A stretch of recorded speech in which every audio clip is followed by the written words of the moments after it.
အားလုံးမင်္ဂလာပါရှင်ဒီနေ့ကတော့ကျမရဲ့ကိုရီးယားနိုင်ငံမှာ၄နှစ်တာစာသင်ကြားတဲ့အတွေ့အကြုံအရာကိုရီးယားနိုင်ငံရဲ့စာသင်ကြားပုံနဲ့မြန်မာနိုင်ငံရဲ့စာသင်ကြားပုံရဲ့ကွာခြားချက်လေးတွေကိုပြောပြတိုင်းမှာဖြစ်ပါတယ်ရှင်။ Okay အများသောအားဖြင့်မြန်မာနိုင်ငံတက္ကသိုလ်တွေကကြတော့တနင်္လာနေ့တောက်ကြနေ့ဒီတက်ရပြီးတော့ကိုရီးယားနိုင်ငံရဲ့တက္ကသိုလ်တွေကကြတော့ကို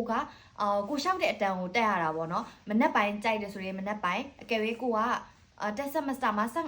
15 point ကိုရှောက်ရပါတယ်အဲ့15 point ပြည့်တဲ့အချိန်ထိ3ရက်ပဲတက်ရတယ်ဆိုရင်3ရက်ပဲတက်ရတာရှိပါတယ်ဒီမြန်မာနိုင်ငံရဲ့တက္ကသိုလ်တွေကကြတော့တနင်္လာနေ့တောက်ကြနေ့ထိတက်ရတာဖြစ်ပြီးတော့ကိုရီးယားနိုင်ငံရဲ့တက္ကသိုလ်တွေကကြတော့သူကသတ်မှတ်ထားတဲ့ point ရရင်ရတယ်လို့3ရက်ပဲတက်လို့လည်းရတယ်2ရက်ပဲတက်လို့လည်းရပါတယ်ကျမရဲ့4နှစ်တာအကြောင်းကိုရီးယားမှာအကြောင်းတက်လာတဲ့တွေ့ကြုံရဆိုရင်ပေါ့နော်ကိုရီးယားနိုင်ငံမှာ group project တွေလည်းများတယ်assignment တွေလည်းများတယ် presentation တွေလည်းအများကြီးရှိပါတယ်။မြန်မာနိုင်ငံမှာလည်း2နှစ်တက္ကသိုလ်ကျောင်းတက်ခဲ့တဲ့လူဖြစ်တဲ့အတွက်